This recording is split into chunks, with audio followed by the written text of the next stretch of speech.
Newton's first law of motion.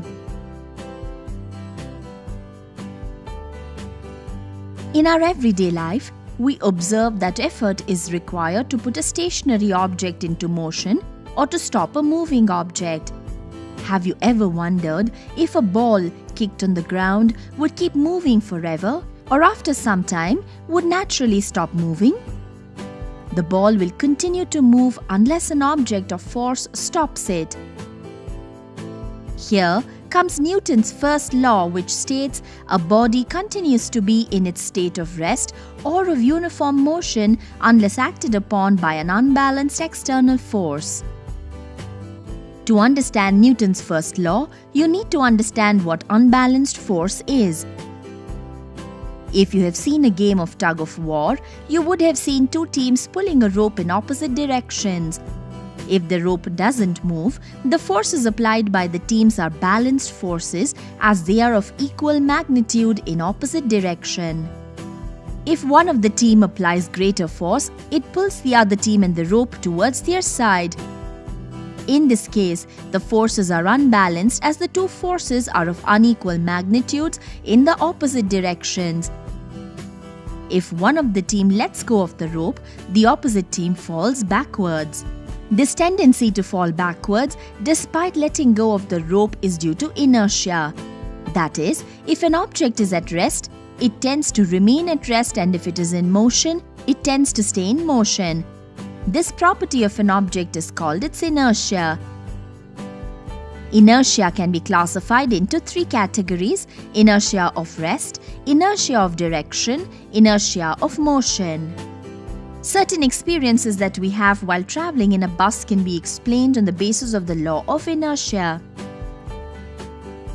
When a passenger is standing in a stationary bus that suddenly moves, the movement pushes the passenger backward. Why does this happen?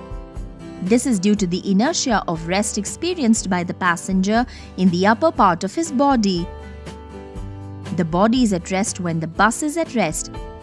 When the bus starts, all of a sudden, the lower part of the body is in contact with the vehicle that started moving, whereas the upper part of the body continues to be at rest because of the inertia of rest. Inertia of rest is the tendency of a body to resist any change in its state of rest. What happens when a fast-moving bus negotiates a right-hand curve on the road? The passengers will tilt to the left. Inertia of direction is the tendency of a body to oppose any change in the direction of its motion. With the application of sharp brakes, the bus stops all of a sudden and the passengers tend to fall forward. This is due to inertia of motion experienced by the upper part of the body. When the bus is moving, the whole body of the passenger is in a state of motion. A sudden halt caused by the lower part of the passenger's body that is in contact with the bus comes to rest. However, the upper portion of the body remains in the state of motion due to the inertia of motion, causing the passenger to fall forward when the bus stops suddenly. Inertia of motion is the tendency of a body to resist a change in its state of uniform motion. Thus, Newton's first law is also called the law of inertia. Well, now this law should make sense. Do you understand why a ball on the ground after being kicked does not keep moving forever? The ball stops after some time due to the unbalanced external force applied by the ground in the opposite direction. Things to remember.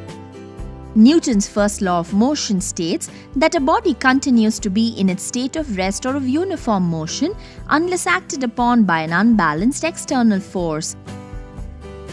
Two unequal, oppositely exerted forces are called unbalanced forces. Newton's first law is also known as the law of inertia.